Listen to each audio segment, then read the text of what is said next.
I'm a long-term geospatial researcher at the Center for Advanced Spatial Technologies at the University of Arkansas. I'm going to be talking about the digital 3D documentation of the portions of Carlsbad Caverns that had the highest degree of cultural contact. On my initial walkthrough of the cave, several months prior to the actual work, my repeated comment was, "This is really big."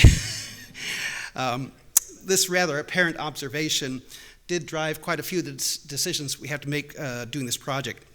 So to our benefit, CAST has applied terrestrial laser scanning, TLS, to a variety of landscapes around the world, including well-known sites such as Petra in Jordan, Machu Picchu in Peru. More recently, we'd gained experience underground while scanning Blanchard Springs Caverns in north central Arkansas. That project also focused on cultural infrastructure, as the USDA Forest Service was considering some long overdue improvements to the site. These experiences led to a set of skills and understanding that are vital to maximizing efficiency while collecting data in the field.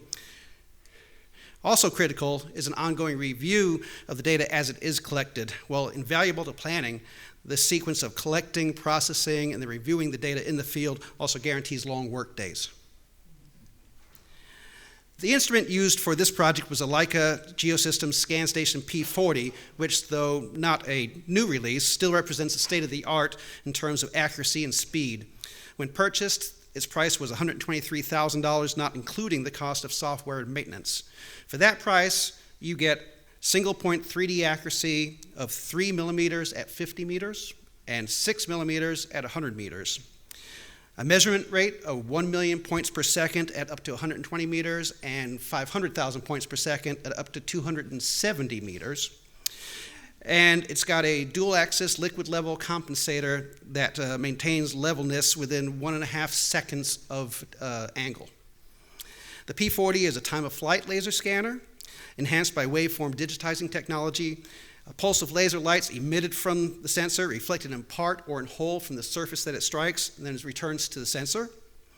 The waveform digitizing technology is used to more intelligently interpret what happens when a pulse strikes multiple surfaces at varying distances, resulting in partial returns. In order to achieve the speed and accuracy at these distances, this scanner, like most today, uses an invisible near-infrared laser, which is eye-safe because it cannot pass through water, so therefore it can't go through the water in your eye. Come on, clicker, there we go. The P40 is a self-contained instrument with built-in stylus-based touchscreen for operation and a solid-state drive for data storage. At each location, it's got to be leveled on its tripod to the point that its internal level compensator can then maintain perfect levelness even if it gets a little bit of movement. At a weight of around 13 kilograms with batteries plus a wooden tripod, it'll help you stay fit. And fortunately, my colleagues are a little younger than me. Outside the natural entrance to the cave, we use scanning targets to tie our entire model to geographic coordinates using a survey-grade GNSS RTK system.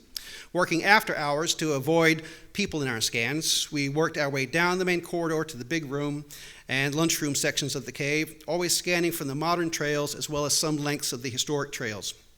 We averaged about 50 scans per night with around 25 meters between locations. So looking at the numbers, we spent 20 days in Carlsbad Caverns, or nights if you will, 1.5 government shutdowns, 1,030 individual scan setups, 1.9 terabyte of raw scanning data, 3.37 terabytes of processed data, 74 billion points, 4,000 plus miles driven, and that means lots of enterprise plus points. So we opted not to attempt to capture color images, which can be used to colorize the point cloud, except for while we were outdoors, because the very low light inside the cave demanded long camera exposures, which would have multiplied our acquisition time by about 5 times, so we just couldn't do that. A typical scan ran for 90 seconds, resulting in almost 90 million points, measured. Because there were reflective surfaces all the way around, we were pretty much collecting data everywhere it's looking. As we processed the scan data, we used a cloud-to-cloud alignment technique that performs an iterative best fit between each scan. Because there were no moving objects in the cave except for a stray bat or two, this technique is extremely robust for this environment. And it saves a massive amount of time in the cave itself as compared to using the technique of targets for aligning scans in the cave, which is much more time-consuming in the field. So the other major issue that we ran into in this project was the reflection of the scanner's laser beam by the stainless steel railing that's all along the trails, right? And so if you look in this picture, it's a little hard to see. There's kind of little red streaks through the data right here. Those are reflections from the railings. And so they don't represent real points in space.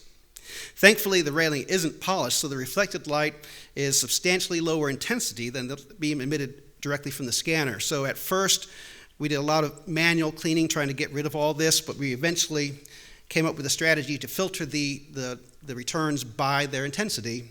And so we were able to, delete those low intensity points in the point cloud automatically. We still had to do that on each of the 1,000 plus scans. The delivered data from this project has always been maintained as a point cloud, billions of XYZ coordinates, as well as converted into a voxel-based data set. So voxels are three-dimensional pixels, cubes, like in Minecraft, right? Why not convert all these points into a mesh of billions of triangles? Well, first of all, keep in mind that any way that we choose to digitally represent an object it's an abstraction of reality. When we model buildings as planes and corners and curves, regardless, there's really no flat surfaces or right angles in an actual building, right? Organic surfaces are much more difficult to represent accurately, so we routinely settle for quite arbitrary representations, especially working in 2D. So in the Carlsbad Cavern point cloud, surfaces within 10 to 20 meters of the scanner are often represented by point spacing as small as 2 millimeters. That little green mark up there is indicating points that are 2 millimeters apart that were right up here.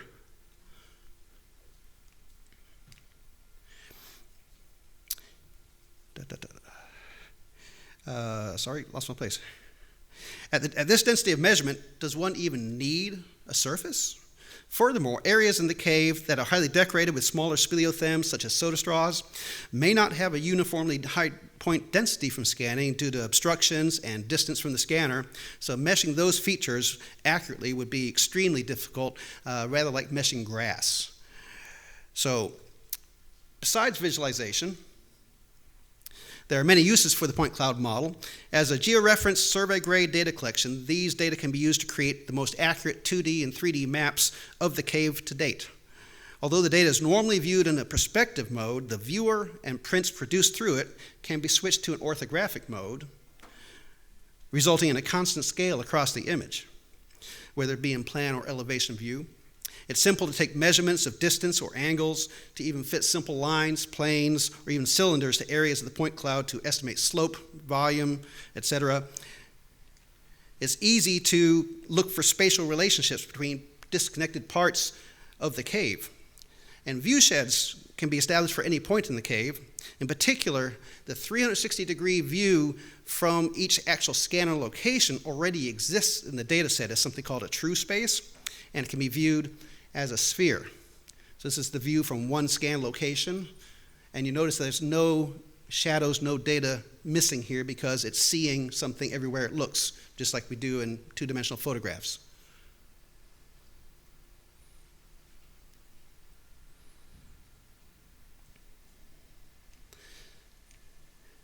Another advantage of maintaining data in digital 3D form is the ability to render views under different lighting conditions. So in Leica Geosystems Cyclone software, there are 4 different lighting methods: environmental, headlamp, which is from the direction of the viewer, spotlights, and point lights. The latter two can be placed as many times as desired and at as many locations as you desire, and all lights have adjustable color, and brightness, and angle, and attenuation. So with work, it's actually possible to simulate actual present and past lighting on the cave model itself. For real-time exploration and fly-throughs, today's video cards prefer data that has surfaces rather than non-dimensional points. By converting the point cloud to voxels, we can leverage modern video gaming rendering technology in the video cards and enjoy rapid loading and updating of our models. In Leica Geosystems, that means converting it to a technology called Jetstream. So I'm going to show you a video that was recorded just directly off my screen, live. This is not rendered over time or anything. So this is flying through the voxel-based point cloud down the natural entrance of the cave.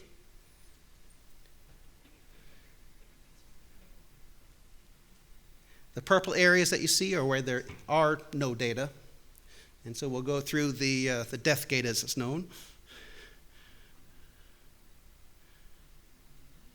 Since we don't want to fall in. The circular areas that you see along the trail as we go along, that's where the tripod for the scanner was located, so it can't see below itself. It can see every other direction. What's calling the blue? That's where there's no data. So those are shadows. And I'm going to jump over the railing here rather than follow the whole way down it. So we'll jump over the edge. Whoa.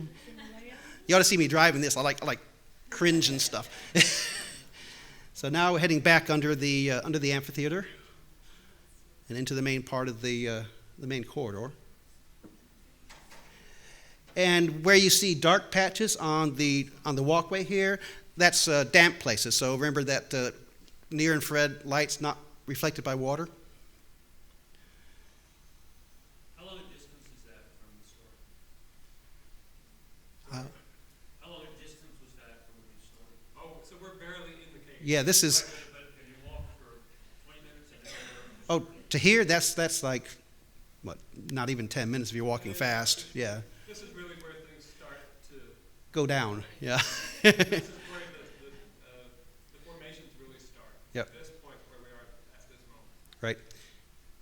And you'll notice in some places where you see the railings are brighter, that's because it's right where the scanner was located, so stronger light beam reflecting off of them there. And you'll see dark lines on the side too. Those are the lighting cables, the black rubber cables. And so following along the path, and I think, you know what, let's just go freestyle here and just head over the edge. And so this is where the cave starts to get pretty steep.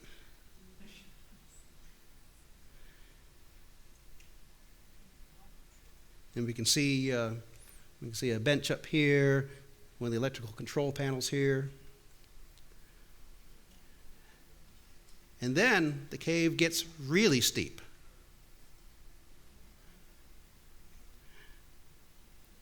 So you can also get view sheds that aren't possible from an actual person on the trail. Yep. Anyway, I'm going to ease up here and finish this up. As you've seen, there's real value in these technologies. Our goal is to help maintain this value after the data is collected. I'd like to thank my hardworking colleagues, Vance Green and Clayton Beasley, for their dedication in the field on this project. And also Julie McElvray and Doug Neighbor and Kimball, thanks very much for making this possible. It was a lot of fun. And special thanks to all the other staff at CAVE who helped and tolerated us throughout our journey.